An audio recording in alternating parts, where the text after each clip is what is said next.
Torniamo a parlare del traffico nel centro storico di Portogruaro. Da un po' di giorni stiamo facendo delle interviste nel centro storico, stiamo andando a capire, stiamo cercando di capire qual è la posizione dei commercianti, che al momento pare comunque unica, quella di non chiudere il centro della città dell'Emene. Andiamo dunque a scoprire in queste interviste, altre interviste, la voce appunto ai negozianti. Chiusura del centro storico, che cosa ne pensate? È la peggiore soluzione che il comune può fare per far morire il centro. Questa è l'opinione di tutti i commercianti, fuori che qualcuno non lo so.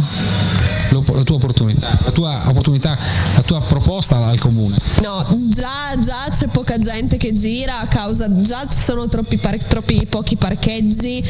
Secondo me il centro deve restare libero, che la gente si muova e possa vedere le vetrine. Se non diamo questa opportunità, la gente a piedi non verrà mai. No, troppo comodo, ci sediamo a un tavolo, discutiamo, mettiamo sul tavolo i problemi.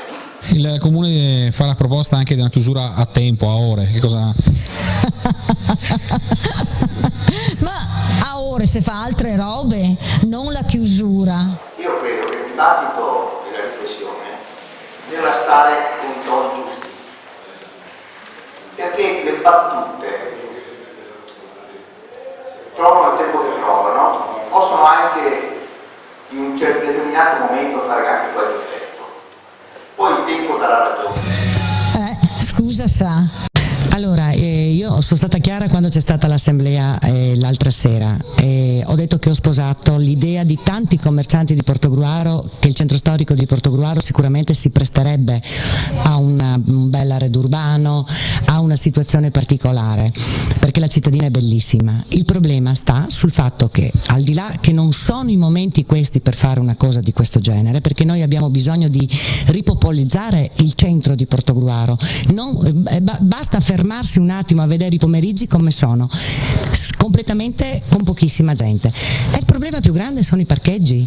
Non c'è nessuno che vada a parcheggiare alla finanza, al cimitero, a quello che può essere la stazione delle Corriere, per venire a vedere una realtà di quanti negozi? 50? Forse, di un certo tipo. Per cui per me il centro storico, nel momento che starà chiuso, sicuramente noi possiamo chiudere i negozi subito dopo.